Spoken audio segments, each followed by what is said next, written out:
A Christmas Carol. Stave III. The second of the three spirits. Awaking in the middle of a prodigiously tough snore, and sitting up in bed to get his thoughts together, Scrooge had no occasion to be told that the bell was again upon the stroke of 1. He felt that he was restored to consciousness in the right nick of time, for the especial purpose of holding a conference with the second messenger dispatched to him through Jacob Marley's intervention. But finding that he turned uncomfortably cold when he began to wonder which of his curtains this new spectre would draw back, he put them every one aside with his own hands, and, lying down again, established a sharp lookout all round the bed.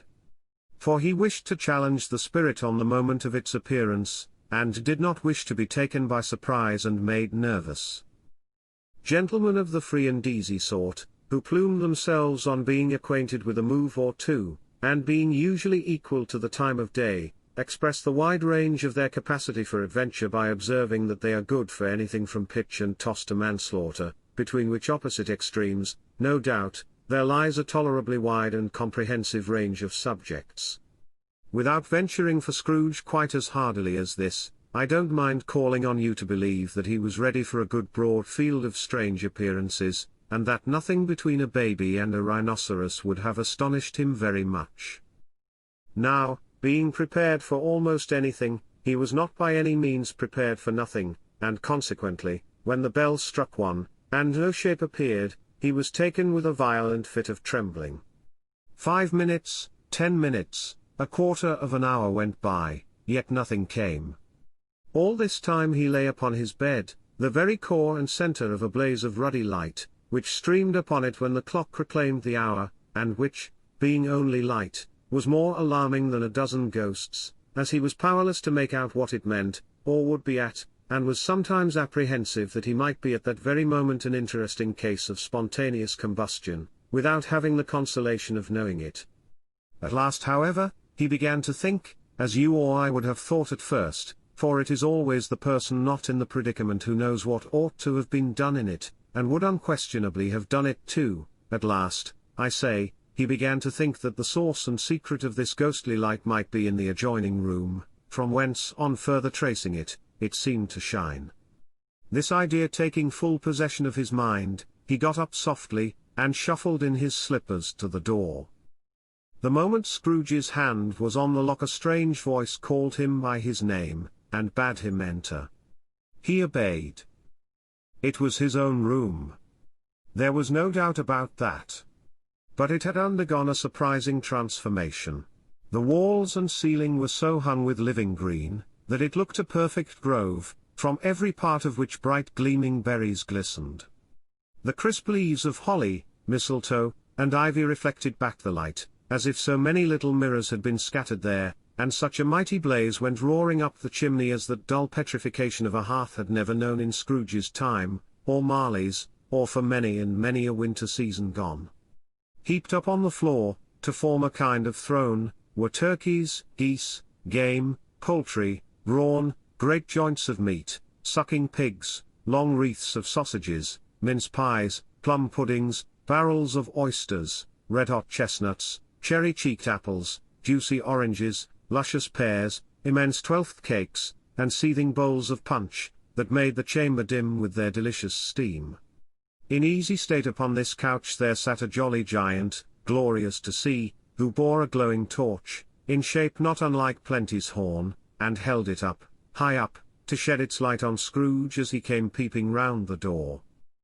"Come in!" exclaimed the ghost. "Come in! And know me better, man?" Scrooge entered timidly, and hung his head before this spirit. He was not the dogged Scrooge he had been, and though the spirit's eyes were clear and kind, he did not like to meet them. "I am the ghost of Christmas present," said the spirit. "Look upon me." Scrooge reverently did so. It was clothed in one simple deep green robe, or mantle, bordered with white fur. This garment hung so loosely on the figure, that its capacious breast was bare, as if disdaining to be warded or concealed by any artifice. Its feet, observable beneath the ample folds of the garment, were also bare, and on its head it wore no other covering than a holly wreath, set here and there with shining icicles. Its dark brown curls were long and free as its genial face, its sparkling eye, its open hand, its cheery voice, its unconstrained demeanor, and its joyful air. Girded round its middle was an antique scabbard, but no sword was in it, and the ancient sheath was eaten up with rust. "You have never seen the like of me before," exclaimed the spirit. "Never," Scrooge made answer to it. "Have never walked forth with the younger members of my family, meaning, for I am very young, my elder brothers born in these later years," pursued the phantom. "I don't think I have," said Scrooge. "I am afraid I have not." "Have you had many brothers, spirit?" "More than 1800, said the ghost. "A tremendous family to provide for," muttered Scrooge. The ghost of Christmas present rose. "Spirit," said Scrooge submissively, "conduct me where you will. I went forth last night on compulsion, and I learned a lesson which is working now. Tonight, if you have aught to teach me, let me profit by it." "Touch my robe?" Scrooge did as he was told, and held it fast. Holly, mistletoe, red berries, ivy, turkeys, geese, game, poultry, brawn, meat, pigs, sausages, oysters, pies, puddings, fruit, and punch, all vanished instantly.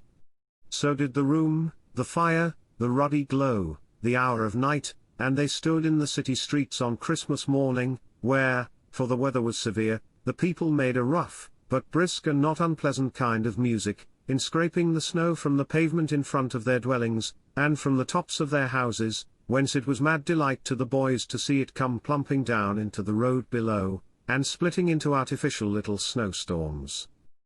The house fronts looked black enough, and the windows blacker, contrasting with the smooth white sheet of snow upon the roofs, and with the dirtier snow upon the ground, which last deposit had been ploughed up in deep furrows by the heavy wheels of carts and wagons, furrows that crossed and recrossed each other hundreds of times where the great streets branched off, and made intricate channels, hard to trace in the thick yellow mud and icy water. The sky was gloomy, and the shortest streets were choked up with a dingy mist, half thawed, half frozen, whose heavier particles descended in a shower of sooty atoms, as if all the chimneys in Great Britain had, by one consent, caught fire, and were blazing away to their dear hearts' content. There was nothing very cheerful in the climate or the town, and yet was there an air of cheerfulness abroad, that the clearest summer air and brightest summer sun might have endeavored to diffuse in vain. Spirit. There was nothing very cheerful in the climate. For the people who were shoveling away on the housetops were jovial and full of glee, calling out to one another from the parapets, and now and then exchanging a facetious snowball, better-natured missile far than many a wordy jest, laughing heartily if it went right, and not less heartily if it went wrong. The poulterers' shops were still half open, and the fruiterers were radiant in their glory. There were great, round, pot-bellied baskets of chestnuts, shaped like the waistcoats of jolly old gentlemen, lolling at the doors, and tumbling out into the street in their apoplectic opulence. There were ruddy, brown-faced, broad-girthed Spanish onions, shining in the fatness of their growth like Spanish friars, and winking from their shelves in wanton slyness at the girls as they went by, and glanced demurely at the hung-up mistletoe.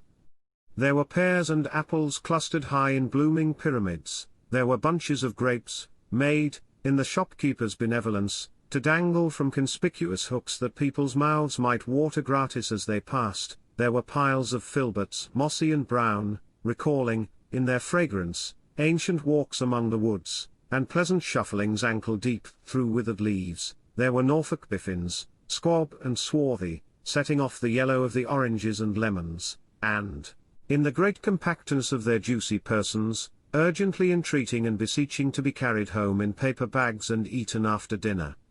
The very gold and silver fish, set forth among these choice fruits in a bowl, though members of a dull and stagnant-blooded race, appeared to know that there was something going on, and, to a fish, went gasping round and round their little world in slow and passionless excitement. The grocers. Oh, the grocers! Nearly closed, with perhaps 2 shutters down, or 1, but through those gaps such glimpses. It was not alone that the scales descending on the counter made a merry sound, or that the twine and roller parted company so briskly, or that the canisters were rattled up and down like juggling tricks, or even that the blended scents of tea and coffee were so grateful to the nose, or even that the raisins were so plentiful and rare, the almonds so extremely white, the sticks of cinnamon so long and straight, the other spices so delicious, the candied fruits so caked and spotted with molten sugar as to make the coldest lookers-on feel faint, and subsequently bilious. Nor was it that the figs were moist and pulpy, or that the French plums blushed in modest tartness from their highly decorated boxes, or that everything was good to eat and in its Christmas dress, but the customers were all so hurried and so eager in the hopeful promise of the day, that they tumbled up against each other at the door, crashing their wicker baskets wildly, and left their purchases upon the counter, and came running back to fetch them, and committed hundreds of the like mistakes, in the best humour possible, while the grocer and his people were so frank and fresh, that the polished hearts with which they fastened their aprons behind might have been their own, worn outside for general inspection, and for Christmas doors to peck at if they chose.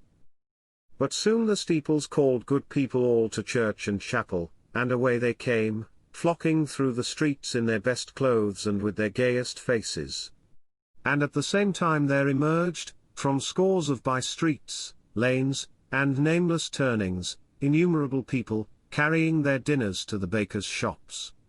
The sight of these poor revellers appeared to interest the spirit very much, for he stood with Scrooge beside him in a baker's doorway, and, taking off the covers as their bearers passed, sprinkled incense on their dinners from his torch. And it was a very uncommon kind of torch, for once or twice, when there were angry words between some dinner-carriers who had jostled each other, he shed a few drops of water on them from it, and their good humour was restored directly. For they said, it was a shame to quarrel upon Christmas Day.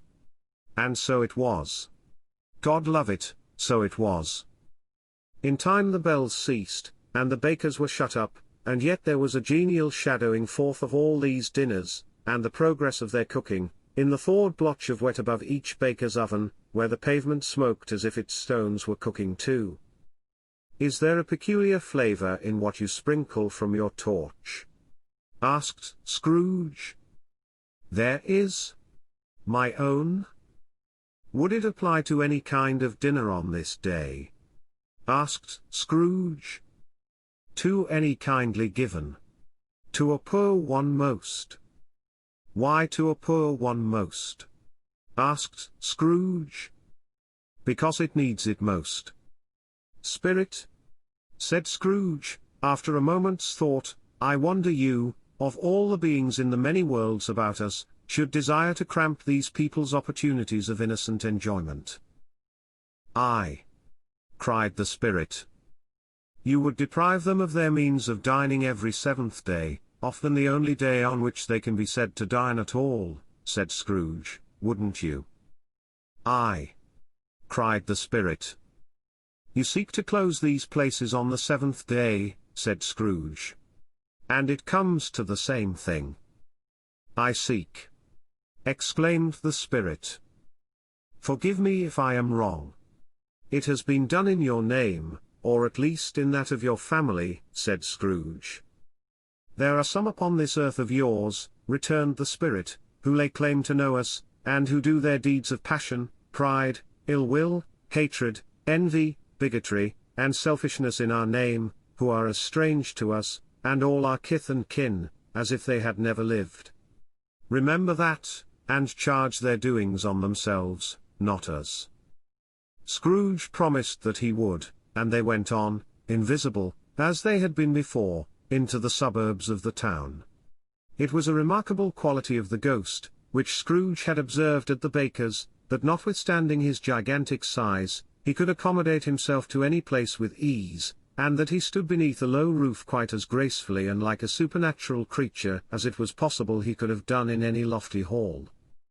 And perhaps it was the pleasure the good spirit had in showing off this power of his, or else it was his own kind, generous, hearty nature, and his sympathy with all poor men, that led him straight to Scrooge's clerk's, for there he went, and took Scrooge with him, holding to his robe, and on the threshold of the door the spirit smiled, and stopped to bless Bob Cratchit's dwelling with the sprinklings of his torch. Think of that! Bob had but 15 bob a week himself, he pocketed on Saturdays but 15 copies of his Christian name, and yet the ghost of Christmas present blessed his 4-roomed house. Then up rose Mrs. Cratchit, Cratchit's wife, dressed out but poorly in a twice-turned gown, but brave in ribbons, which are cheap, and make a goodly show for sixpence, and she laid the cloth, assisted by Belinda Cratchit, second of her daughters, also brave in ribbons, while Master Peter Cratchit plunged a fork into the saucepan of potatoes, and getting the corners of his monstrous shirt collar, Bob's private property, conferred upon his son and heir in honour of the day, into his mouth, rejoiced to find himself so gallantly attired, and yearned to show his linen in the fashionable parks. And now 2 smaller Cratchits, boy and girl, came tearing in, screaming that outside the baker's they had smelt the goose, and known it for their own, and basking in luxurious thoughts of sage and onion, these young Cratchits danced about the table, and exalted Master Peter Cratchit to the skies, while he, not proud, although his collars nearly choked him, blew the fire, until the slow potatoes, bubbling up, knocked loudly at the saucepan lid to be let out and peeled. "What has ever got your precious father, then?" said Mrs. Cratchit. "And your brother, Tiny Tim? And Martha warn't as late last Christmas Day by half an hour." "Here's Martha, mother," said a girl, appearing as she spoke. "Here's Martha, mother," cried the 2 young Cratchits. "Hurrah! There's such a goose, Martha." "Why, bless your heart alive, my dear, how late you are," said Mrs. Cratchit, kissing her a dozen times, and taking off her shawl and bonnet for her with officious zeal. "We'd a deal of work to finish up last night," replied the girl, "and had to clear away this morning, mother." "Well? Never mind so long as you are come," said Mrs. Cratchit. "Sit ye down before the fire, my dear, and have a warm, Lord bless ye." "No, no. There's father coming," cried the 2 young Cratchits, who were everywhere at once. "Hide, Martha, hide." So Martha hid herself, and in came little Bob, the father, with at least 3 feet of comforter, exclusive of the fringe, hanging down before him, and his threadbare clothes darned up and brushed to look seasonable, and Tiny Tim upon his shoulder. Alas for Tiny Tim, he bore a little crutch, and had his limbs supported by an iron frame. "Why, where's our Martha?" cried Bob Cratchit, looking round. "Not coming," said Mrs. Cratchit. "Not coming," said Bob, with a sudden declension in his high spirits, for he had been Tim's blood horse all the way from church, and had come home rampant. "Not coming upon Christmas Day." Martha didn't like to see him disappointed, if it were only in joke, so she came out prematurely from behind the closet door, and ran into his arms, while the 2 young Cratchits hustled Tiny Tim, and bore him off into the wash-house, that he might hear the pudding singing in the copper. "And how did little Tim behave?" asked Mrs. Cratchit when she had rallied Bob on his credulity, and Bob had hugged his daughter to his heart's content. "As good as gold," said Bob, "and better. Somehow, he gets thoughtful, sitting by himself so much, and thinks the strangest things you ever heard. He told me, coming home, that he hoped the people saw him in the church, because he was a cripple, and it might be pleasant to them to remember upon Christmas Day who made lame beggars walk and blind men see." Bob's voice was tremulous when he told them this, and trembled more when he said that Tiny Tim was growing strong and hearty. His active little crutch was heard upon the floor, and back came Tiny Tim before another word was spoken, escorted by his brother and sister to his stool beside the fire, and while Bob, turning up his cuffs, as if, poor fellow, they were capable of being made more shabby, compounded some hot mixture in a jug with gin and lemons, and stirred it round, and put it on the hob to simmer, Master Peter and the 2 ubiquitous young Cratchits went to fetch the goose. with which they soon returned in high procession.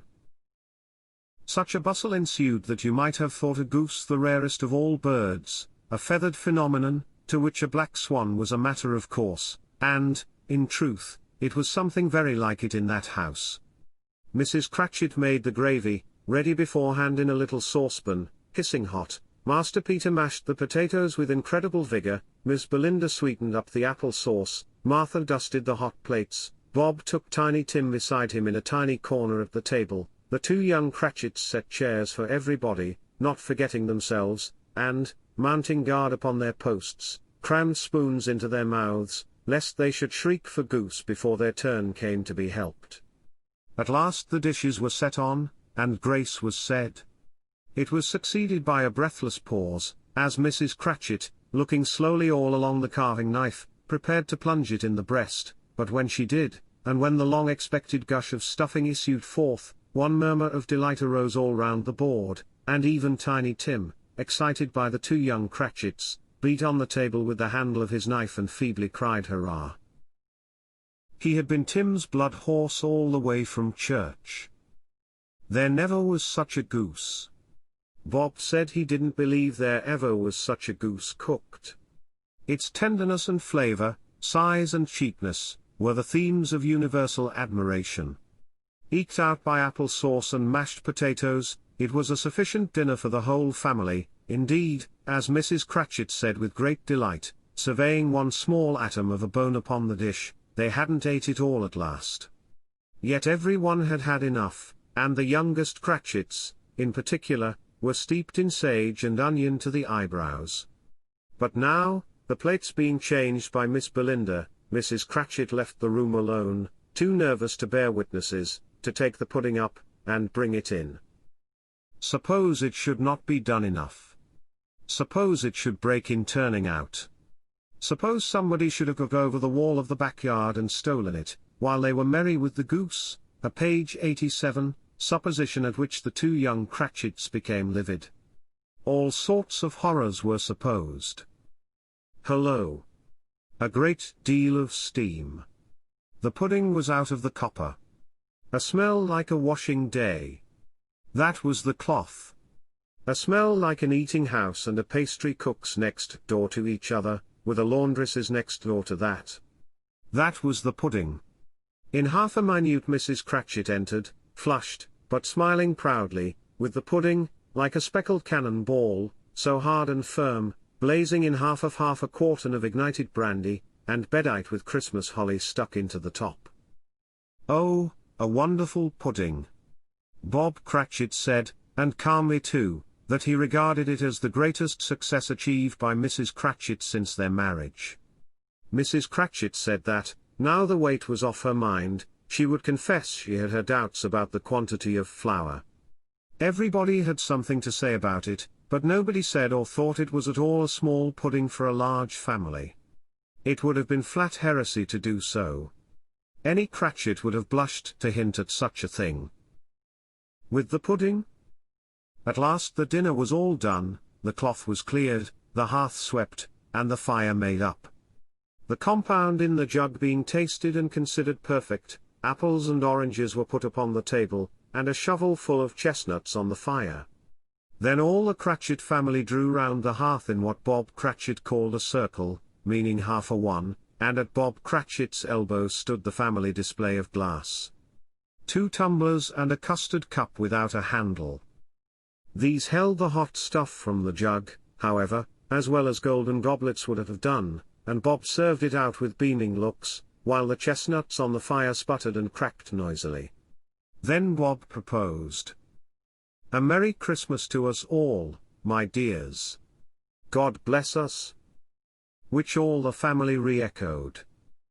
"God bless us every one," said Tiny Tim, the last of all.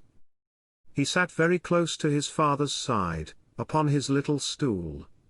Bob held his withered little hand to his, as if he loved the child, and wished to keep him by his side, and dreaded that he might be taken from him. "Spirit," said Scrooge, with an interest he had never felt before, "tell me if Tiny Tim will live." "I see a vacant seat," replied the ghost, in the poor chimney corner, and a crutch without an owner, carefully preserved. If these shadows remain unaltered by the future, the child will die. "No, no," said Scrooge. "Oh no, kind spirit. Say he will be spared. If these shadows remain unaltered by the future, none other of my race," returned the ghost, "will find him here." "What then?" "If he be like to die, he had better do it, and decrease the surplus population." Scrooge hung his head to hear his own words quoted by the spirit, and was overcome with penitence and grief. "Man," said the ghost, "if man you be in heart, not adamant, forbear that wicked cant until you have discovered what the surplus is, and where it is. Will you decide what men shall live, what men shall die? It may be that, in the sight of heaven, you are more worthless and less fit to live than millions like this poor man's child. O God! To hear the insect on the leaf pronouncing on the too much life among his hungry brothers in the dust." Scrooge bent before the ghost's rebuke, and, trembling, cast his eyes upon the ground. But he raised them speedily on hearing his own name. "Mr. Scrooge?" said Bob. "I'll give you Mr. Scrooge, the founder of the feast." "The founder of the feast, indeed!" cried Mrs. Cratchit, reddening. "I wish I had him here. I'd give him a piece of my mind to feast upon, and I hope he'd have a good appetite for it." "My dear," said Bob, "the children. Christmas Day." "It should be Christmas Day, I am sure," said she, "on which one drinks the health of such an odious, stingy, hard, unfeeling man as Mr. Scrooge. You know he is, Robert. Nobody knows it better than you do, poor fellow." "My dear," was Bob's mild answer. "Christmas Day." "I'll drink his health for your sake and the day's," said Mrs. Cratchit, "not for his. Long life to him. A Merry Christmas and a Happy New Year. He'll be very merry and very happy, I have no doubt." The children drank the toast after her. It was the first of their proceedings which had no heartiness in it. Tiny Tim drank it last of all, but he didn't care twopence for it. Scrooge was the ogre of the family. The mention of his name cast a dark shadow on the party, which was not dispelled for full 5 minutes. After it had passed away they were 10 times merrier than before, from the mere relief of Scrooge the baleful being done with. Bob Cratchit told them how he had a situation in his eye for Master Peter, which would bring in, if obtained, full 5 and 6pence weekly. The 2 young Cratchits laughed tremendously at the idea of Peter's being a man of business, and Peter himself looked thoughtfully at the fire from between his collars, as if he were deliberating what particular investments he should favour when he came into the receipt of that bewildering income. Martha, who was a poor apprentice at a milliner's, then told them what kind of work she had to do, and how many hours she worked at a stretch, and how she meant to lie abed tomorrow morning for a good long rest, tomorrow being a holiday she passed at home. Also how she had seen a countess and a lord some days before, and how the lord was much about as tall as Peter, at which Peter pulled up his collar so high that you couldn't have seen his head if you had been there. All this time the chestnuts and the jug went round and by they had a song, about a lost child travelling in the snow, from Tiny Tim, who had a plaintive little voice, and sang it very well indeed. There was nothing of high mark in this. They were not a handsome family, they were not well dressed, their shoes were far from being waterproof, their clothes were scanty, and Peter might have known, and very likely did, the inside of a pawnbroker's. But they were happy, grateful, pleased with one another, and contented with the time, and when they faded, and looked happier yet in the bright sprinklings of the spirit's torch at parting, Scrooge had his eye upon them, and especially on Tiny Tim, until the last. By this time it was getting dark, and snowing pretty heavily, and as Scrooge and the spirit went along the streets, the brightness of the roaring fires in kitchens, parlours, and all sorts of rooms was wonderful. Here, the flickering of the blaze showed preparations for a cosy dinner, with hot plates baking through and through before the fire, and deep red curtains, ready to be drawn to shut out cold and darkness. There, all the children of the house were running out into the snow to meet their married sisters, brothers, cousins, uncles, aunts, and be the first to greet them. Here, again, were shadows on the window blinds of guests assembling, and there a group of handsome girls, all hooded and fur-booted, and all chattering at once, tripped lightly off to some near neighbour's house, where, woe upon the single man who saw them enter, artful witches, well they knew it, in a glow. But, if you had judged from the numbers of people on their way to friendly gatherings, you might have thought that no one was at home to give them welcome when they got there, instead of every house expecting company, and piling up its fires half chimney high. Blessings on it, how the ghost exulted! How it bared its breadth of breast, and opened its capacious palm, and floated on, outpouring with a generous hand its bright and harmless mirth on everything within its reach. The very lamplighter, who ran on before, dotting the dusky street with specks of light, and who was dressed to spend the evening somewhere, laughed out loudly as the spirit passed, though little kenned the lamplighter that he had any company but Christmas. And now, without a word of warning from the ghost, they stood upon a bleak and desert moor, where monstrous masses of rude stone were cast about, as though it were the burial place of giants, and water spread itself wheresoever it listed, or would have done so, but for the frost that held it prisoner, and nothing grew but moss and furze, and coarse, rank grass. Down in the west the setting sun had left a streak of fiery red, which glared upon the desolation for an instant, like a sullen eye, and frowning lower, lower, lower yet, was lost in the thick gloom of darkest night. "What place is this?" asked Scrooge. "A place where miners live, who labour in the bowels of the earth," returned the spirit. "But they know me? See!" A light shone from the window of a hut, and swiftly they advanced towards it. Passing through the wall of mud and stone, they found a cheerful company assembled round a glowing fire. An old man and woman, with their children and their children's children, and another generation beyond that, all decked out gaily in their holiday attire.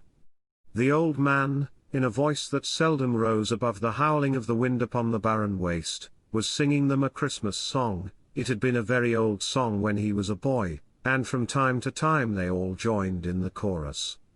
So surely as they raised their voices, the old man got quite blithe and loud, and so surely as they stopped, his vigour sank again.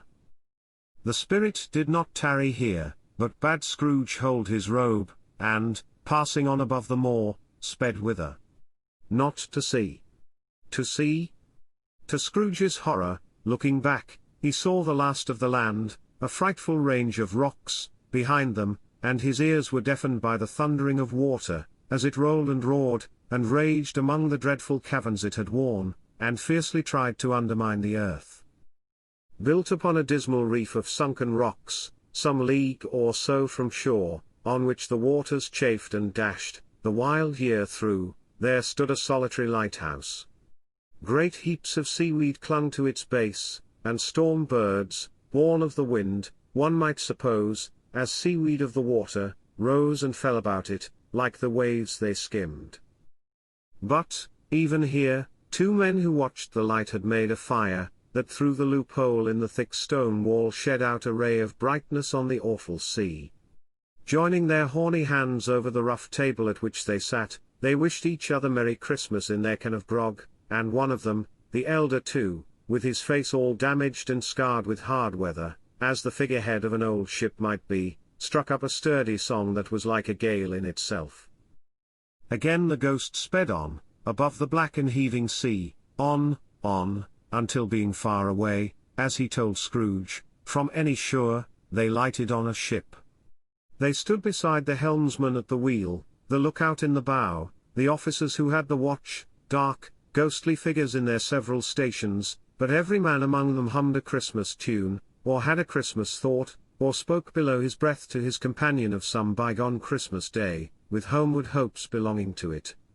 And every man on board, waking or sleeping, good or bad, had had a kinder word for one another on that day than on any day in the year, and had shared to some extent in its festivities, and had remembered those he cared for at a distance, and had known that they delighted to remember him.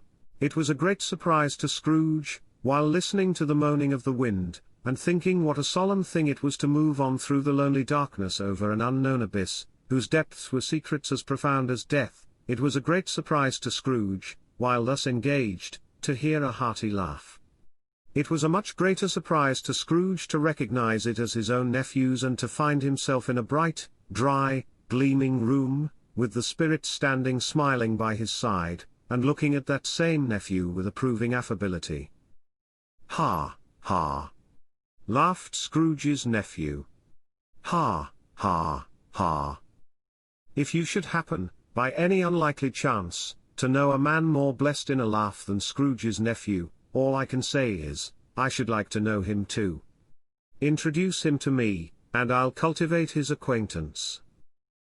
It is a fair, even-handed, noble adjustment of things, that while there is infection in disease and sorrow, there is nothing in the world so irresistibly contagious as laughter and good humor. When Scrooge's nephew laughed in this way, holding his sides, rolling his head, and twisting his face into the most extravagant contortions, Scrooge's niece, by marriage, laughed as heartily as he. And their assembled friends, being not a bit behindhand, roared out lustily. "Ha, ha! Ha, ha, ha, ha! He said that Christmas was a humbug, as I live!" cried Scrooge's nephew. "He believed it, too." "More shame for him, Fred," said Scrooge's niece indignantly. "Bless those women! They never do anything by halves. They are always in earnest." She was very pretty, exceedingly pretty. With a dimpled, surprised-looking, capital face, a ripe little mouth, that seemed made to be kissed, as no doubt it was, all kinds of good little dots about her chin, that melted into one another when she laughed, and the sunniest pair of eyes you ever saw in any little creature's head. Altogether she was what you would have called provoking, you know, but satisfactory, too. Oh, perfectly satisfactory. "He's a comical old fellow," said Scrooge's nephew, "that's the truth, and not so pleasant as he might be. However, his offences carry their own punishment, and I have nothing to say against him." "I'm sure he is very rich, Fred," hinted Scrooge's niece. "At least, you always tell me so." "What of that, my dear?" said Scrooge's nephew. "His wealth is of no use to him. He don't do any good with it. He don't make himself comfortable with it. He hasn't the satisfaction of thinking, ha, ha, ha, that he is ever going to benefit us with it." "I have no patience with him," observed Scrooge's niece. Scrooge's niece's sisters, and all the other ladies, expressed the same opinion. "Oh, I have," said Scrooge's nephew. "I am sorry for him, I couldn't be angry with him if I tried. Who suffers by his ill whims? Himself always. Here he takes it into his head to dislike us, and he won't come and dine with us. What's the consequence? He don't lose much of a dinner." "Indeed, I think he loses a very good dinner," interrupted Scrooge's niece. Everybody else said the same, and they must be allowed to have been competent judges, because they had just had dinner, and with the dessert upon the table, were clustered round the fire, by lamplight. "Well, I am very glad to hear it," said Scrooge's nephew, "because I haven't any great faith in these young housekeepers. What do you say, Topper?" Topper had clearly got his eye upon one of Scrooge's niece's sisters, for he answered that a bachelor was a wretched outcast, who had no right to express an opinion on the subject. Whereat Scrooge's niece's sister, the plump one with the lace tucker, not the one with the roses, blushed. "Do go on, Fred," said Scrooge's niece, clapping her hands. "He never finishes what he begins to say. He is such a ridiculous fellow." Scrooge's nephew revelled in another laugh, and as it was impossible to keep the infection off, though the plump sister tried hard to do it with aromatic vinegar, his example was unanimously followed. "I was only going to say," said Scrooge's nephew, "that the consequence of his taking a dislike to us, and not making merry with us, is, as I think, that he loses some pleasant moments, which could do him no harm. I am sure he loses pleasanter companions than he can find in his own thoughts, either in his mouldy old office or his dusty chambers. I mean to give him the same chance every year, whether he likes it or not, for I pity him. He may rail at Christmas till he dies, but he can't help thinking better of it. I defy him, if he finds me going there, in good temper, year after year, and saying, 'Uncle Scrooge, how are you?' If it only put him in the vein to leave his poor clerk £50, that's the thing, and I think I shook him yesterday." It was their turn to laugh now, at the notion of his shaking Scrooge. But being thoroughly good-natured, and not much caring what they laughed at, so that they laughed at any rate, he encouraged them in their merriment, and passed the bottle, joyously. After tea they had some music. For they were a musical family, and knew what they were about when they sung a glee or catch, I can assure you, especially Topper, who could growl away in the bass like a good one, and never swell the large veins in his forehead, or get red in the face over it. Scrooge's niece played well upon the harp, and played, among other tunes, a simple little air, a mere nothing, you might learn to whistle it in 2 minutes, which had been familiar to the child who fetched Scrooge from the boarding school, as he had been reminded by the ghost of Christmas past. When this strain of music sounded, all the things that ghost had shown him came upon his mind, he softened more and more, and thought that if he could have listened to it often, years ago, he might have cultivated the kindnesses of life for his own happiness with his own hands, without resorting to the sexton's spade that buried Jacob Marley. But they didn't devote the whole evening to music. After a while they played at forfeits, for it is good to be children sometimes, and never better than at Christmas, when its mighty founder was a child himself. Stop. There was first a game at Blind Man's Buff. Of course there was. And I no more believe Topper was really blind than I believe he had eyes in his boots. My opinion is, that it was a done thing between him and Scrooge's nephew, and that the ghost of Christmas present knew it. The way he went after that plump sister in the lace tucker was an outrage on the credulity of human nature. Knocking down the fire irons, tumbling over the chairs, bumping up against the piano, smothering himself amongst the curtains, wherever she went, there went he. He always knew where the plump sister was. He wouldn't catch anybody else. If you had fallen up against him, as some of them did, on purpose, he would have made a feint of endeavoring to seize you, which would have been an affront to your understanding, and would instantly have sidled off in the direction of the plump sister. She often cried out that it wasn't fair, and it really was not. But when, at last, he caught her, when, in spite of all her silken rustlings, and her rapid flutterings past him, he got her into a corner whence there was no escape, then his conduct was the most execrable. For his pretending not to know her, his pretending that it was necessary to touch her headdress, and further to assure himself of her identity by pressing a certain ring upon her finger, and a certain chain about her neck, was vile, monstrous.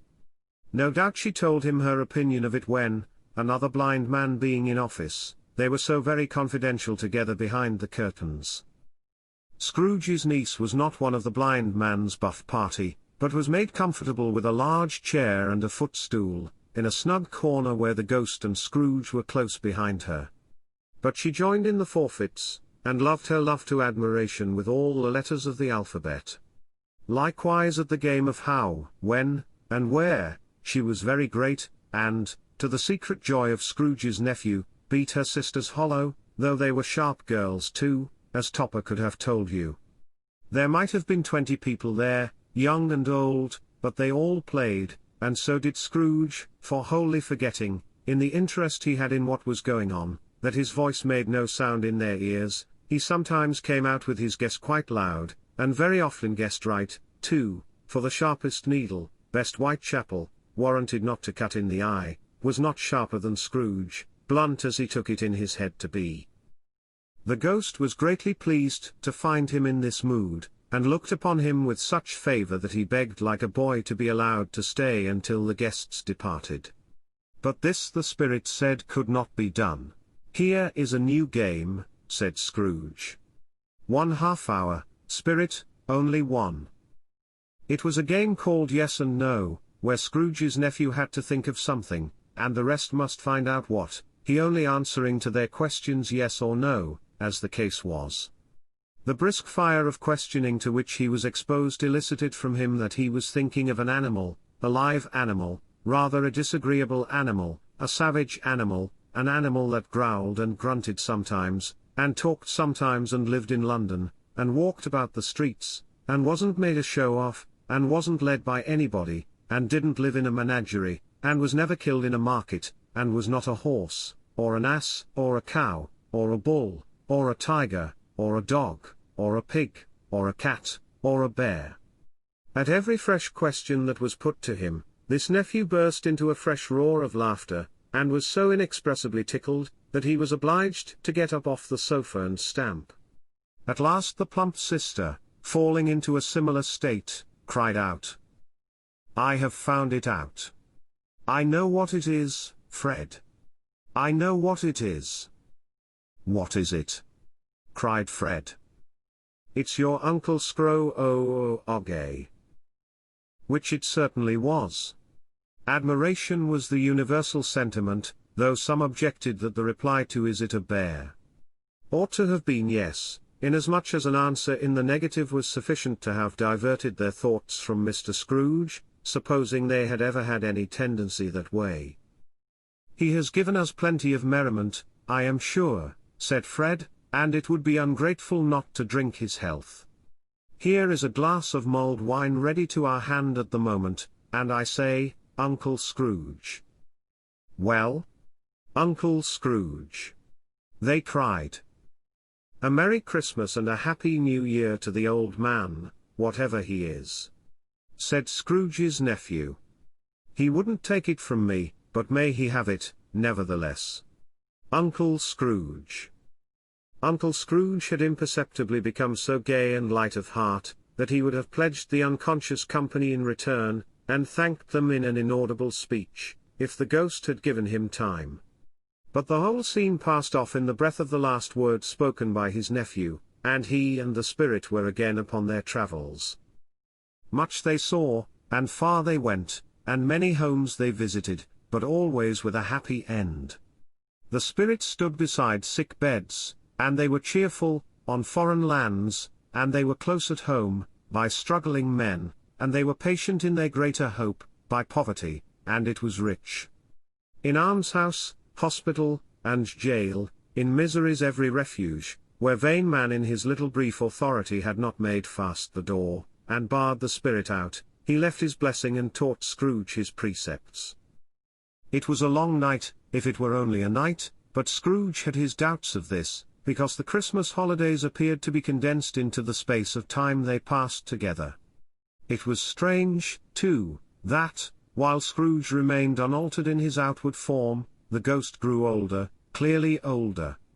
Scrooge had observed this change, but never spoke of it until they left a children's 12th night party, when, looking at the spirit as they stood together in an open place, he noticed that its hair was grey.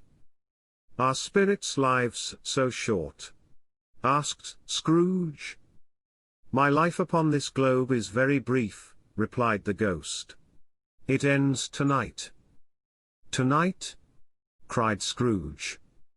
"Tonight at midnight. Hark! The time is drawing near." The chimes were ringing the 11:15 at that moment. "Forgive me if I am not justified in what I ask," said Scrooge, looking intently at the spirit's robe, "but I see something strange, and not belonging to yourself, protruding from your skirts. Is it a foot or a claw?" "It might be a claw, for the flesh there is upon it," was the spirit's sorrowful reply. "Look here." From the foldings of its robe it brought 2 children, wretched, abject, frightful, hideous, miserable. They knelt down at its feet, and clung upon the outside of its garment. "Oh man! Look here! Look!" look down here!" exclaimed the ghost. They were a boy and girl. Yellow, meager, ragged, scowling, wolfish, but prostrate, too, in their humility.